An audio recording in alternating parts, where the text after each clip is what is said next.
Hisham? Issam, thank you for coming and waiting. Now, before we start, we know there's a still which is going to be behind you for the presentation. Before we start, would you like to introduce who's on the stage with you? My sister, Sausan Choucair, Albert, who's her solicitor, Daniel, and Sam. Thank you very much. Yes. My name is Hisham Choucair. I lost my mother, Sirria, who was 60. My youngest sister, Nadia Choucair, who was 33. Her husband, Bassem, was also my cousin and was 40.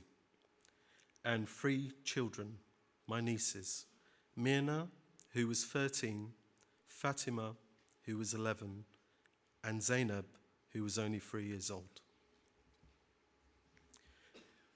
My mother and my sister, Sausan, who is also addressing you through her solicitor, lived in flat 191 on the 22nd floor of the tower, opposite right near flat 193 on the same landing, where my sister, Nadia, lived with her husband and children, all who perished in the fire.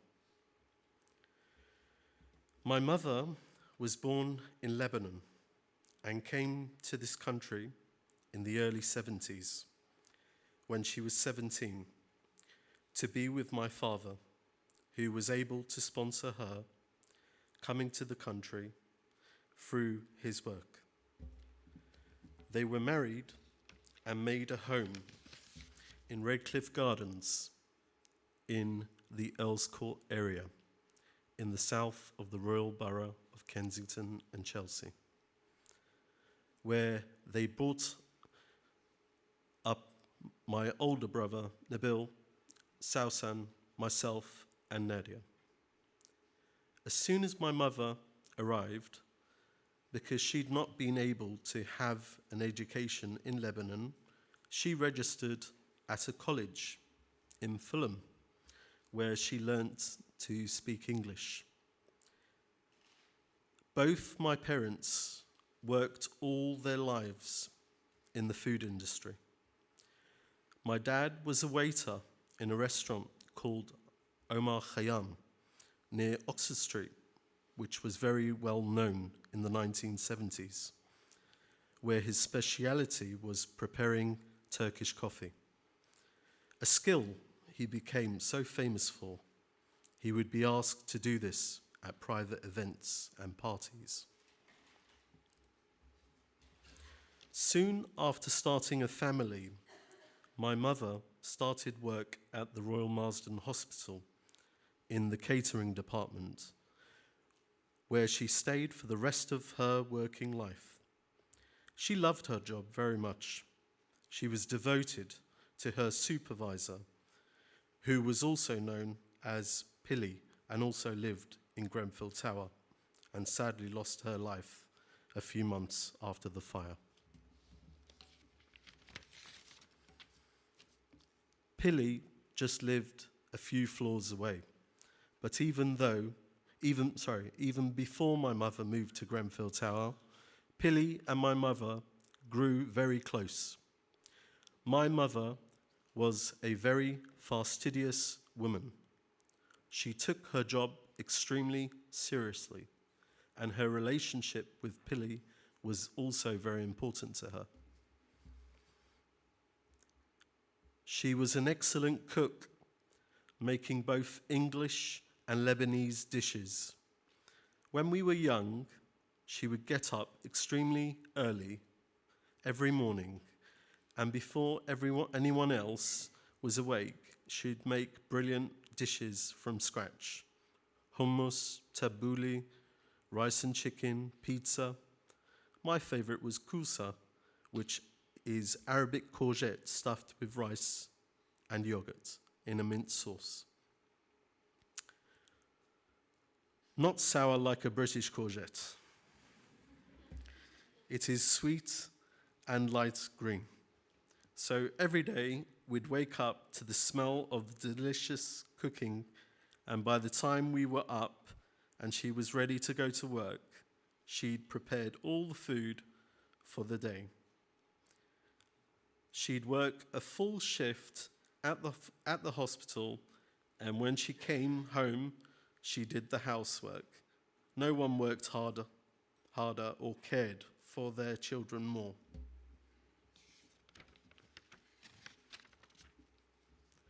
Although she was quite a quiet person herself, but she loved for us to mix and meet other people.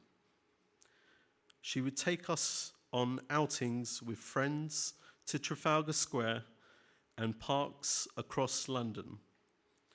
Every Sunday, we'd have lunch with our Christian friends, and we'd always have Christmas dinner with them. Even though we don't celebrate Christmas, she used to put up a Christmas tree, and we'd all look forward to giving each other presents. She had come to this country as a stranger at a very young age, yet she was determined to give us everything. She sacrificed everything for us so we could prosper and be a proper part of the country she'd adopted as her home.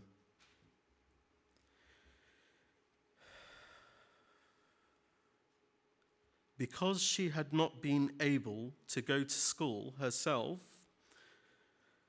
education was very important to her. Both my parents deliberately worked extremely hard so they could send all of us to a private school. Obviously, with a family of 4 children, it was a considerable expense, not only the fees, but the other costs and the coaches to get us there. But because she had not had the opportunity, she wanted it for us. She wanted us to be able to have what she didn't have, so we could look up.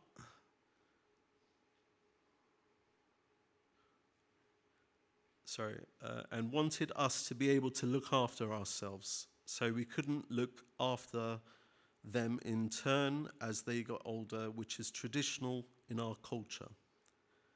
But that is something now I will never be able to do.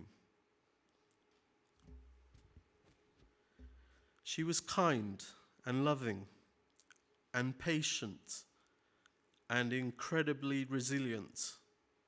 She brought us up to work hard, to be considerate to others, to be kind, to respect other people and other cultures. She worked hard and lived modestly to give us the chance to thrive. At one point, when I just got married, Nabil and his wife, Nadia and Bassem, and me and my wife were all living with my mum in Redcliffe Gardens. Family was everything to us, and she did everything she could to give us the best start in life. 13 years ago, my father passed away when he was just 52.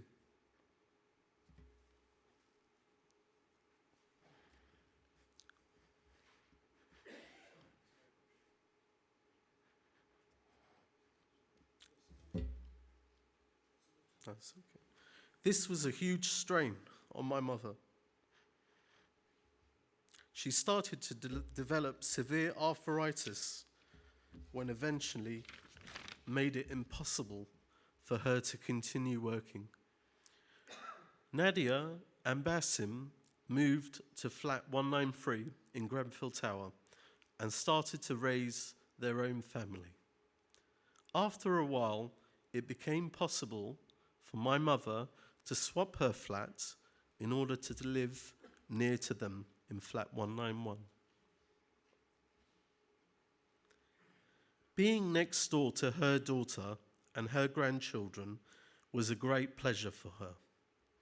She was able to support Nadia and Bassem by looking after her grandchildren, as both Nadia and Bassem worked extremely hard themselves.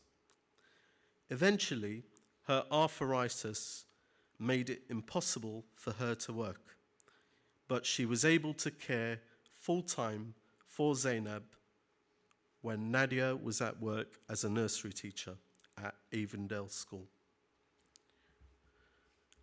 She looked after Zainab like she was her own. She was not just a grandmother, she was also a mother to the kids. She kept the flat immaculate.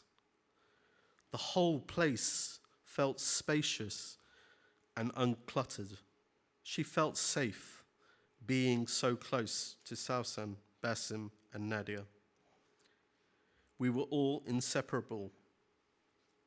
We would live together and go on holiday together. She went to Lebanon every year. The sun helped her relieve the pain from her medical condition. My mum was a proud woman, a devout woman whose life was family and work, who never said a bad word about anybody. She lived her life for others, despite the hardships she suffered. She was kind and caring, and I will miss her forever.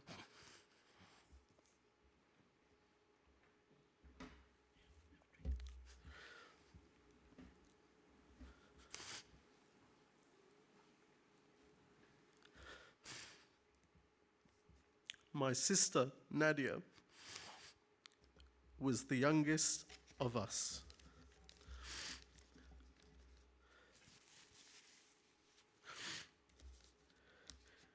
When she was born, we all used to fight over her. Who bathed her, who fed her. She was just so cute, so adorable. You just wanted to kiss her, suffocate her with kisses and cuddles. We all loved Nadia. She was beautiful, but she was also wise. She had my mother's resilience, but she would speak her mind. She was a fighter. She would always stand up for her rights, always knew the difference of right from wrong. And she inherited my parents' work ethic.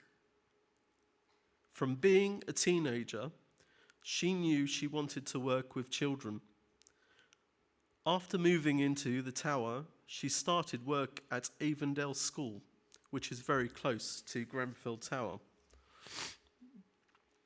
Nadia was loved by the parents and teachers as well as the kids.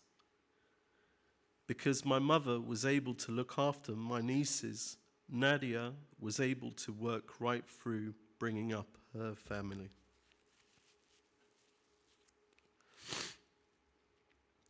Nadia loved to swim.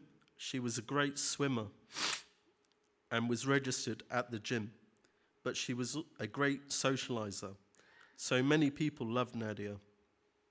Since the fire happened, I've just been amazed how many people have come up to say that they were connected to Nadia and how much they loved her. She touched many lives. Nadia was very close to a lady called Helen and her daughter Julia, who lived on the 21st floor. Julia became part of the family. Helen and Julia were always there. Both Bassem and Nadia worked incredibly hard. Bassem got up at 4 o'clock every morning and cycled to work. He worked as a supervisor at Marks and Spencer. He was incredibly conscientious. Sorry, thank you. Even when he was at home, he was always texting people, telling them what to do. He never took a single day off work in the whole time he worked there. He was an excellent father, kind, loving, considerate, always wanted the best for his children. He didn't care how hard he had to work. He just wanted to provide everything for them. From the moment he came to this country, all he wanted was to look after and protect his family. Because I met my wife at the same time as Nadia and Bassem got together when we were all in Lebanon, I got to know Bassem very well. We'd walk around the village as a foursome, going to cafeterias, walking together in the countryside. So I became very close to Bassem, really as soon as he became part of our close family. With my mum and Sausan living next door, they were always in and out of each other's flats, especially the kids. My mum would often be passing on dishes. Sometimes they'd all eat together. Often, my mum picked up Zainab from nursery, and Zainab would stay over with her. Nadia loved the area around Grenfell. She was very popular with everyone. She knew so many people through looking after their children. They were proud of where they lived, but that all changed with the refurbishment. She had so many problems with the contractors, so much trouble with the council. There were many times when the lift broke down, which was terrible for my mother. It made it virtually impossible for her to leave the building. I was never happy with the building. I always had a bad feeling about it. Nadia and Bassem tried to buy their flat. They'd saved the deposit, but no bank would give them a mortgage as soon as they found out they were on the 22nd floor. This led me to believe that the banks were aware of something within high-rise social housing that we were not aware of.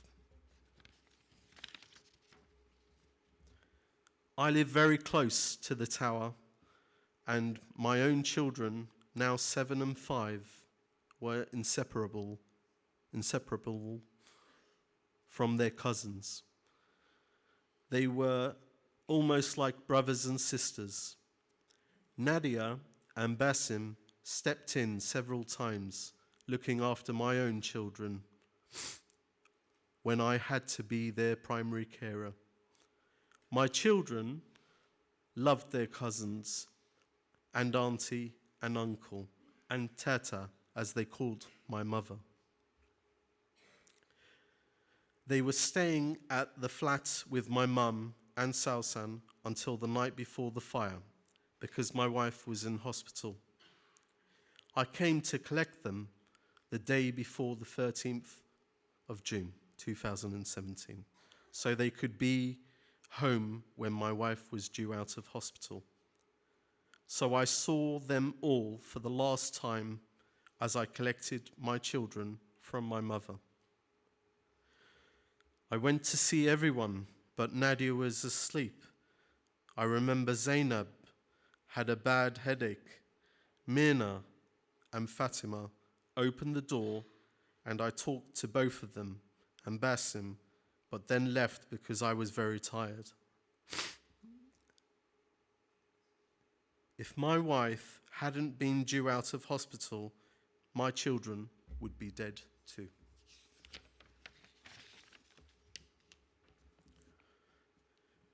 My niece, Mierna, was their oldest child. She had been at Avondale but had moved on to Kensington Aldridge Academy for her secondary school. She loved sports and music, Arabic music, pop music. She was artistic. She drew at a very early age. She loved school, loved learning. She was very focused, but in a very relaxed manner. She had an excellent sense of humor, probably more so than her sisters. She wanted to be either a doctor or a lawyer. The last time I talked with her about it, she couldn't decide.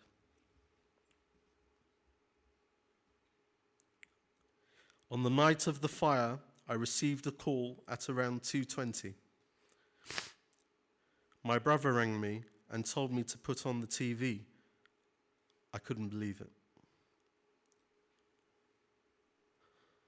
I couldn't leave the children alone, so I got them up and ran down there immediately with them in their pram. I found the building completely engulfed in flames. Sausan had tried to call them, but by this time there was no signal.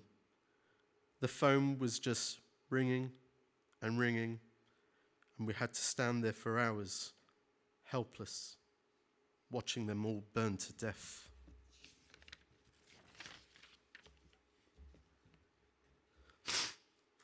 It was 5 months before we were able to bury them.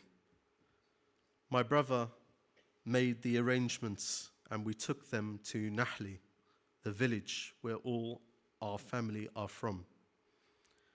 It was my mother's wish to be buried next to my father, who had died when she was in Lebanon. So now they are buried together. My mum, Nadia, Bassem, and Mierna, Fatima, and Zainab on a little slope in a remote country cemetery. Not like cemeteries here. It's more like a garden of peace. My grandmother, my mum's mother, is still alive, but she lives in a village and is unable to get about, unable to visit the grave of her granddaughter, and 3 great-grandchildren. She's not coping very well. I'm telling you all of this. These are my memories. These are the facts. But I have not been able to grieve. It has just been one thing after another. In one night, I have lost half of my family. I feel like a stranger now. It has destroyed everything. I feel like part of me has been taken away. When I go past and look at the tower, I have flashbacks. I know they are just pictures in my head, but I can actually see people behind those windows.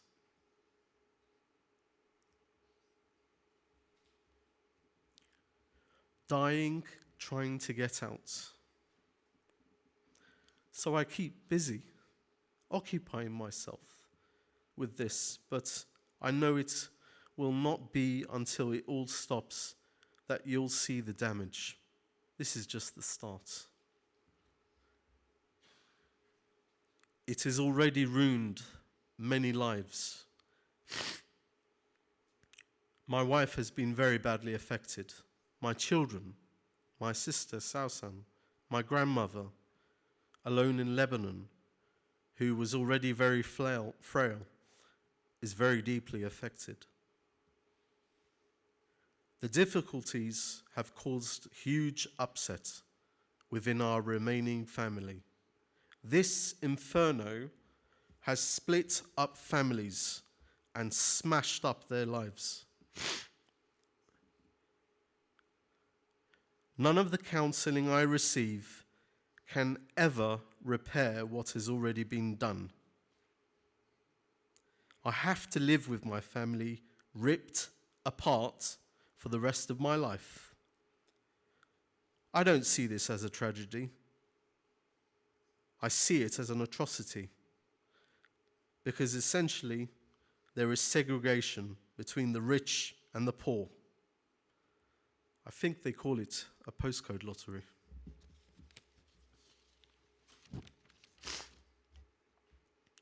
But I'm here to remember 6 lives. How can you sum up 6 lives in such a short space of time, so close to them passing? They were ordinary people, but they were also extraordinary people. They were my family, and they should still be here.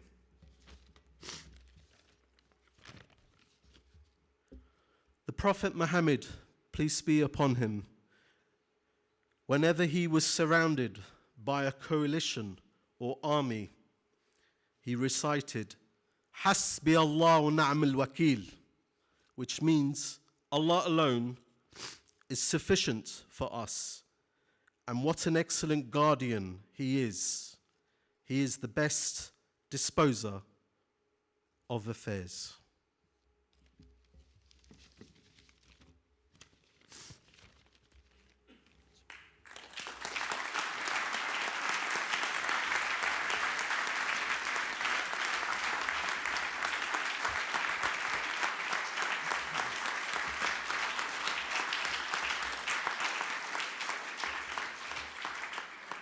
Now, Albert, thank you very much for that. We'll just take a second or two and let everybody catch their breath.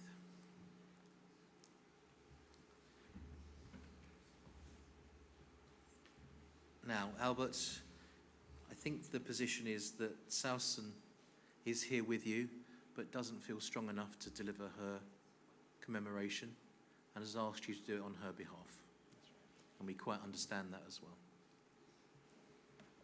Yes, please. I've got to know Sausan over the last few months and become very close friends with her, and it's an honour to read this on behalf of you and your family.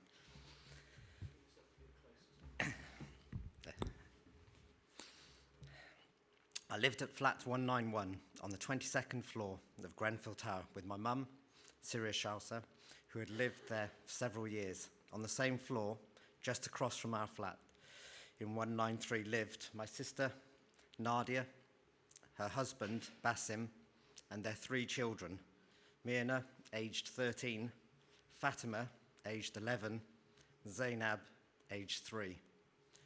All of the members of my family living in Grenfell Tower died in that fire.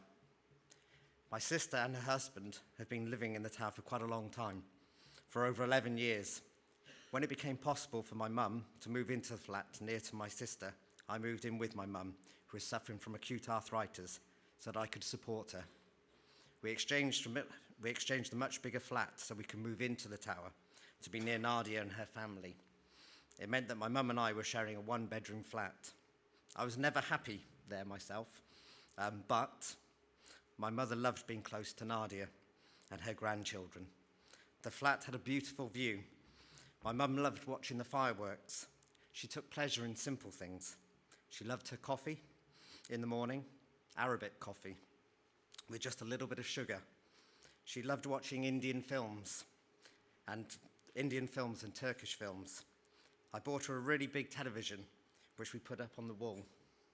She loved her food, and she was a brilliant cook.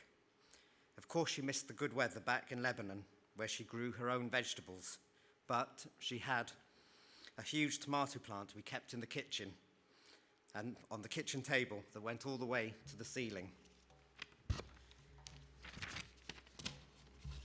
She loved flowers, and we would bring flowers to her home from work. Even though she spoke good English, she would speak Arabic at home. Her arthritis made it difficult for her to travel to the mosque, but she prayed 5 times a day. My mum had come to this country when she was young. She had a very hard life. She had worked her entire life. She got up early when we were young, made food for us, went to work, came home, and then looked after us.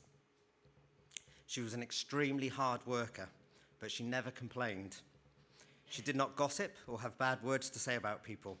You could trust her with anything you said. She was dedicated to her job at the Royal Marsden Hospital, and I used to work there myself when I was young during the school holidays and got to know Pilly, who also died at the beginning of this year. My mum loved Pilly, and Pilly loved my mum. Pilly was the best manager I've ever known in my life, and they both got on brilliantly. Although my mum could not read or write, Pilly knew 100% that what my mum would do would be perfect. Although she was my mum's boss, Pilly was so caring. She knew her workers and cared for them, and she looked after them, and my mum cared for Pilly in return. My parents had come from Lebanon to make a better life in London, to work hard. My mum was young and had an enormous amount of responsibility. My dad worked night shifts, but she worked through the day, so it was a hard life for both of them. They did so that we could thrive. What was important to my mum was her family and bringing us up to understand the importance of respect. Respect for others and respect for ourselves. It is something that was drilled into us by our mum, all of us by our mum. The death of my father was hard on my mum. Her health deteriorated and she eventually had to walk with a stick. She'd been suffering for many years, but she got on with her life. Being close to Nadia and me was very important to her.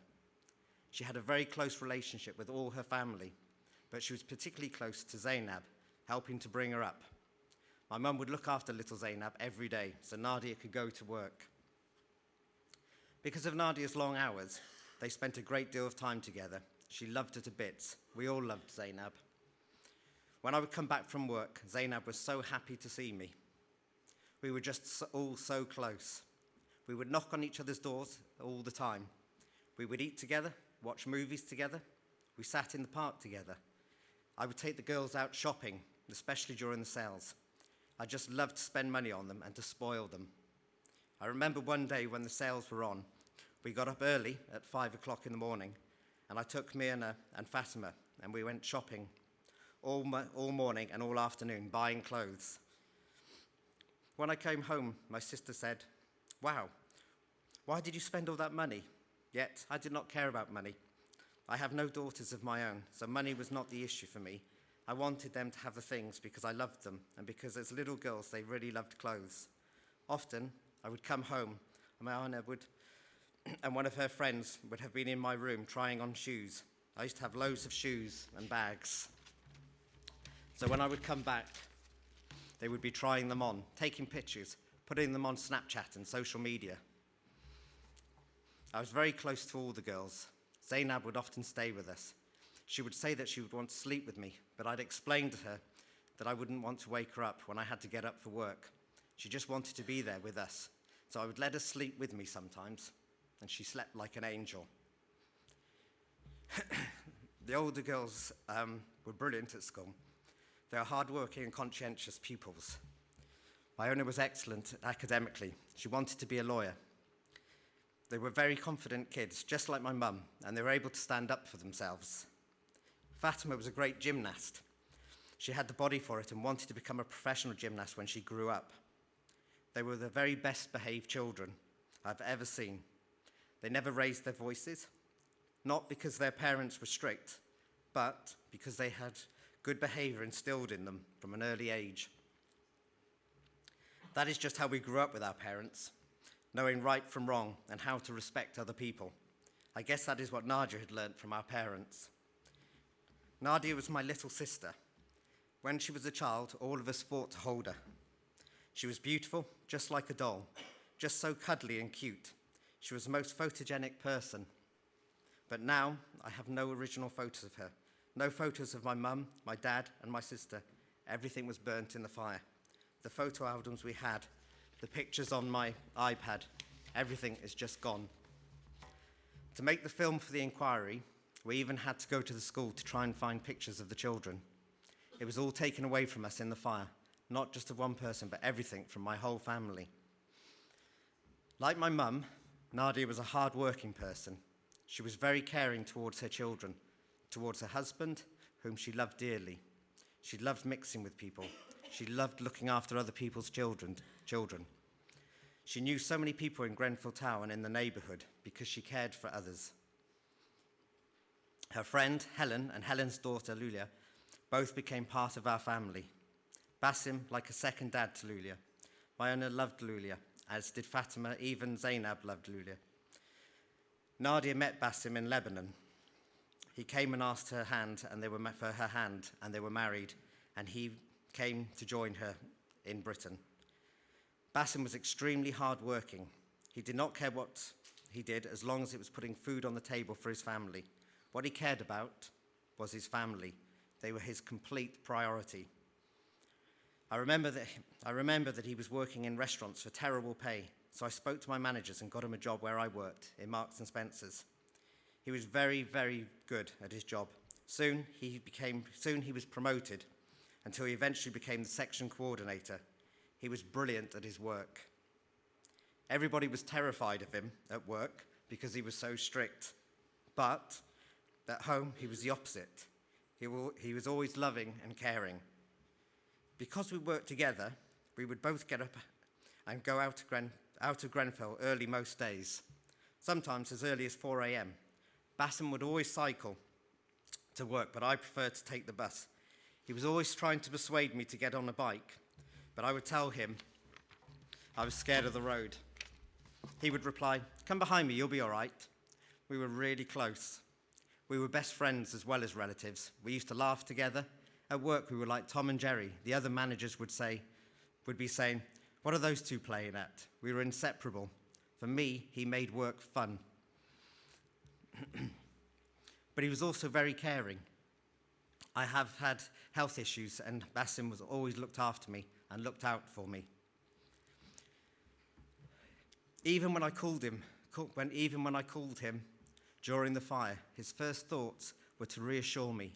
He told me everything was all right, even though he was trapped with my family in a burning building.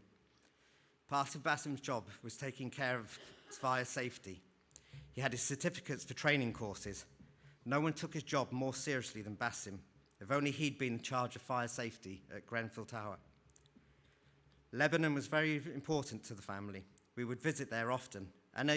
Unable to buy their own home at the tower, Bassem and Nadia used their savings to build a house in Lebanon, in the village where we all came from. They built the house themselves.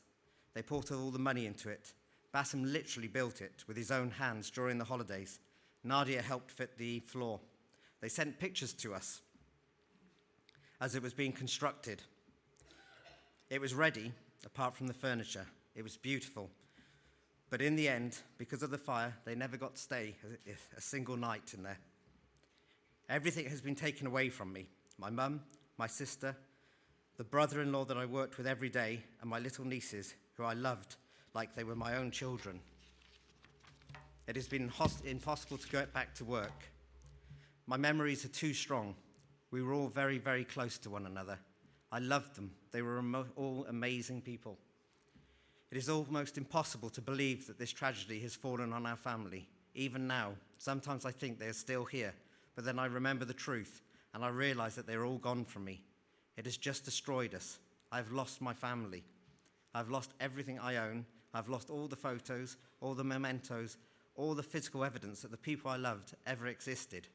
Everything has been taken away from me, and I have had to start from scratch.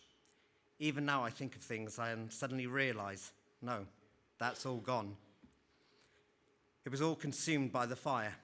I try really hard to remember everything, to try and record in my mind what things were like before the fire, but it is hard as things and people are just not there anymore.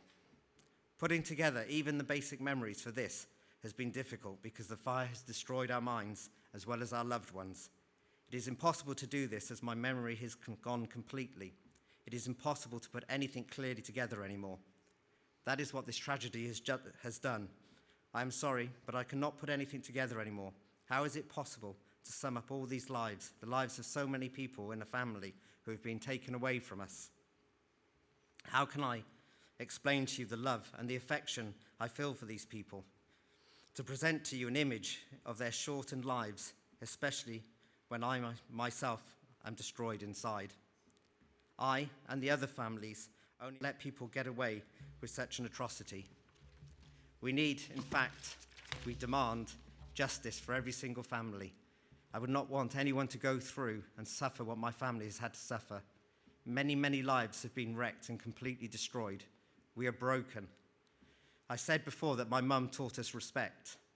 In turn, the way to respect my beautiful mum, who lost her life in the fire, along with all the other beautiful people who died in the disaster, is by ensuring that they all receive justice, nothing more and nothing less.